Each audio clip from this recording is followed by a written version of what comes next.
হারাতে শক্তিশালী একাদশ নিয়ে মাঠে নামছে বাংলাদেশ। লেস্টার সিটির হামজা চৌধুরীর এই ম্যাচে বাংলাদেশের জার্সিতে হতে যাচ্ছে অভিষেক। সব মিলিয়ে কেমন একাদশ নিয়ে ভারতের মুখোমুখি হবে টিম বাংলাদেশ, তা নিয়ে থাকছে প্রতিবেদন। সর্বশেষ বাংলাদেশ মাঠে নামে মালদ্বীপের বিপক্ষে। এরপর 4 মাস পর আবারও মাঠে নামবে লাল সবুজের প্রতিনিধিরা। নতুন বছরে বাংলাদেশের ম্যাচের দিকে দুটি কারণে বেশি তাকিয়ে সবাই। একদিকে নতুন বছরের শুরুর ম্যাচেই ভারতের মুখোমুখি হবে বাংলাদেশ। যে কোনো আসরেই ভারত বাংলাদেশ লড়াই দেয় আলাদা উত্তেজনার। এর বাইরে দলের সাথে যুক্ত হবেন হামজা দেওয়ান চৌধুরী। লেস্টারের হামজাকে বাংলাদেশের জার্সিতে দেখতে মুখিয়ে সবাই। গোলরক্ষক পজিশনে আনিসুর রহমান জিকো আর মিতুল মারমার হবে লড়াই, তবে এগিয়ে থাকবেন রাঙামাটির মিতুলই। কেননা এবারের বিপিএলও ভালো করেছেন এই তরুণ গোলরক্ষক।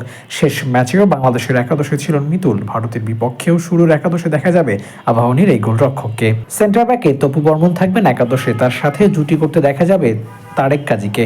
এই দুজন মিলে সেন্টার ব্যাক পজিশনে বেশ ভারসাম্য করতে পারবে বাংলাদেশ দল। লেফট ব্যাক পজিশনে দেখা যাবে ইসা ফয়সালকে। 25 বছর বয়সী এই লেফট ব্যাক এই মৌসুমে বাংলাদেশের পুলিশের হয়ে ভালো প্রদর্শন করে যাচ্ছেন। এছাড়াও এই দলটির নেতৃত্বের সাথে টুর্নামেন্টে পেয়েছেন এক অ্যাসিস্টও। তার সাথে রাইট ব্যাকে আসবেন বিশ্বনাথ ঘোষ। মিডফিল্ড পজিশনে মধুর সমস্যায় দল। 3 ভিন দেশে বেড়ে ওঠা ফুটবলার নিজেকে প্রমাণ করেছেন, নিজের স্কিল দিয়ে নজর কেড়েছেন। এদের সাথে লোকাল ফুটবলারদের মধ্যেও আছে দারুণ প্রতিভা। হৃদয়, জনি, মিরাজুল্লাহ ক্লাবের দলে নিয়মিত পারফর্ম করেন। তবে হামজা দলে আসায় ও শেষ ম্যাচে দারুণ পারফরমেন্স করায় হামজা চৌধুরী ও কাজেম শাহর দলে থাকাটা অনেকটা নিশ্চিত। এদের সাথে থাকবেন জাতীয় দলের অধিনায়ক ও ডেনমার্ক থেকে আসা জামাল ভুঁইয়া। 3 ভিন দেশ থেকে ফুটবলার নিয়ে শক্তিশালী মিডফিল্ডই পাচ্ছে বাংলাদেশ দল।